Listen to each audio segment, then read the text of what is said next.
कि हम उठते हैं और फिर हम मकसद मेरा सवाल ये है, मैं आज पाकिस्तान की सिक्योरिटी एजेंसी से पूछ लेता हूं कि 2014 के धरने में तो आप मुझे बताते थे या हम सब लोगों को बताते थे कि राना सनाउल्लाह इतने अफराद का कातिल है।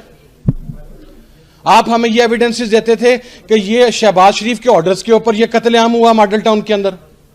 हमें यह बतलाया जाता था कि दाता साहब के बम धमाके के अंदर या मुख्तलिफ शराइन्स के ऊपर जो बैंड आउटलेट्स का जो उनका इन एग्जैक्ट सेंस या इन लिटरल सेंस जो उनका प्रमोटर है वो राना सनाउल्लाह है।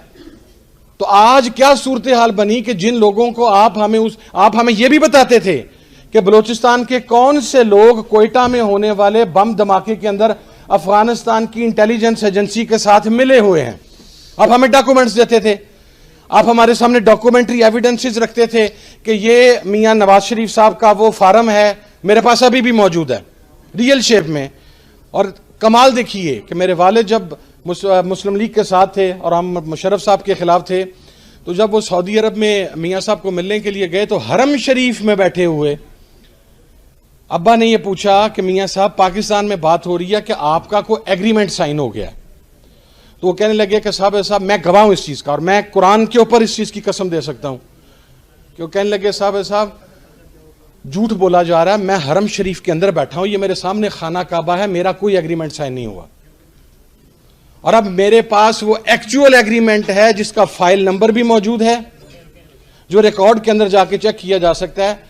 तो फिर मेरा पाकिस्तान के जिम्मेदारान से या हम सब का यह सवाल नहीं बनता कि जिन लश्करों के खिलाफ, जिन कलअदम जमातों के खिलाफ, जिन तालिबान नवाज लोगों के खिलाफ, जिन रियासत दुश्मन अनासर के खिलाफ आप हमें बताते रहे कि ये पाकिस्तान के गद्दार हैं, ये पाकिस्तान आ गया तो ये जनाब मोदी का जो एजेंडा है वो पाकिस्तान के अंदर लेके आएंगे, तो आज जब वो यहां पर आ गए हैं तो आप इन्हें सैल्यूट फिर किस मुंह से कर रहे हैं?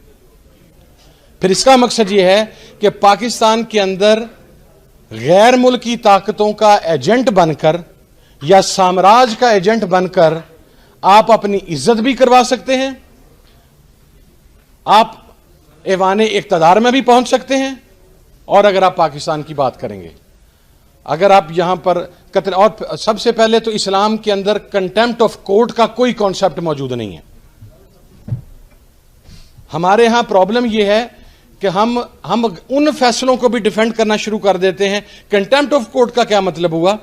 जनाबे वाला मॉडल टाउन की वो बच्ची बिस्मा आपकी अदालतों के बाहर रात सारी रात बैठी रहती है, तो रात 12 बजे उसकी अदालत तो नहीं खुलती। यहां पर बच्चों को चाइल्ड मोलेस्टेशन होती है, यहां पर रेप होता है, यहां पर कत्लेआम होता है, यहां पर लोगों की इज्जतों के साथ खेला जाता है। लेकिन हमारी अदालतों में तो वो केस 20-20, 25-25 साल। यहां पर तो एक कातिल MNA वो दुबई से पाकिस्तान आता है, वो वोट डाल के जाता है।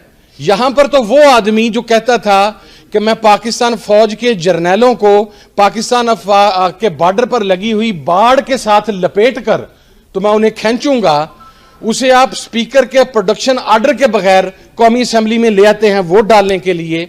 अब उसी मोशन हमें बताया जाता था, मैं जिम्मेदारी से कह रहा हूं, हमें बताया जाता था कि ये मोशन दावड़ और वजीर जो अली वजीर है ये पाकिस्तान के मुखालिफ हैं, ये पाकिस्तान के दुश्मन हैं।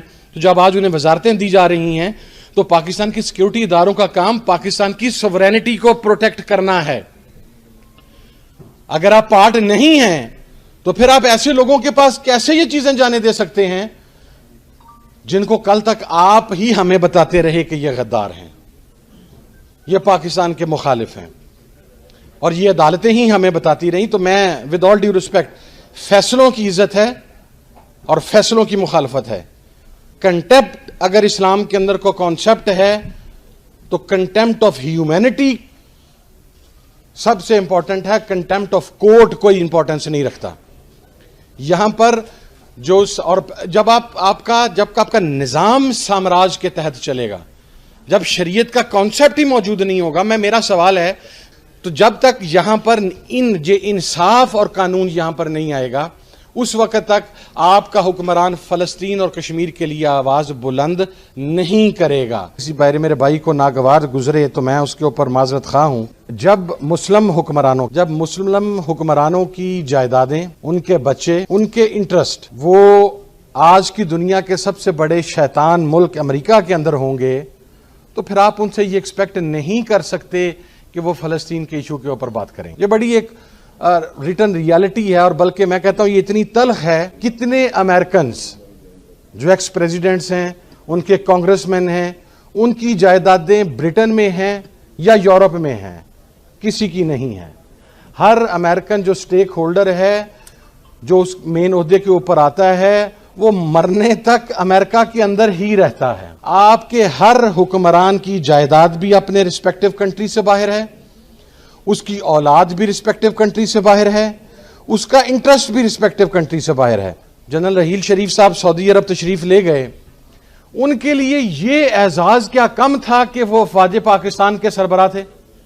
और एक कॉन्सेप्ट होता है कि रियासत के ये जो जिम्मेदारान होते हैं, ये अपनी कैपेसिटी के अंदर भी एक रिस्क होते हैं, क्योंकि इनके पास स्टेट के राज होते हैं। हमें सियासतदान तो नजर आता है कि वो लंदन में जाके बैठ जाता है, या वो ब्रिटेन में, वो यूरोप में जाके बैठ जाता है, लेकिन हमें पाकिस्तान का वो साबका चीफ जस्टिस नजर नहीं आता जो अपनी चीफ जस्टिस के ओहदे से उतरते अपनी पूरी फैमिली को लेकर अमेरिका में सेटल हो जाता है। हमें पाकिस्तान का वो जर्नल नजर नहीं आता जिसकी जिंदगी में ही उसकी पूरी फैमिली वहां पर सेटल हो चुकी होती है। हमारी टॉप सीक्रेट, जिसे हम प्रीमियर सिक्योरिटी एजेंसी कहते हैं, अगर उसके सरबराहान यूएई के या किसी और मुल्क के पेरोल के ऊपर बैठे होंगे, तो फिर क्या आप ये उम्मीद नहीं कर सकते कि हमारी रियासत के राज दूसरों के हाथ में जा सकते हैं? हमारी रियासत, और ये पूरी दुनिया के अंदर आप जाकर देख लें, कम से कम मेरे नॉलेज में नहीं है कि जो किसी भी मुल्क की अफवाज हैं, जो किसी भी मुल्क की प्रीमियर एजेंसी हैं, सीक्रेट एजेंसीज हैं, जो किसी भी मुल्क के सरबराहान ममलिकत हैं, उन्हें ज़ाहरी तौर पर नहीं लेकिन उन्हें प्रैक्टिकली फोर्सफुली उस मुल्क के अंदर रहने पर मजबूर किया जाता है कि अगर आप इस मुल्क में रहते हुए इस मुल्क के सदर बने या किसी इदारे के सरबराह बने, तो फिर मरना भी इस मुल्क के अंदर है।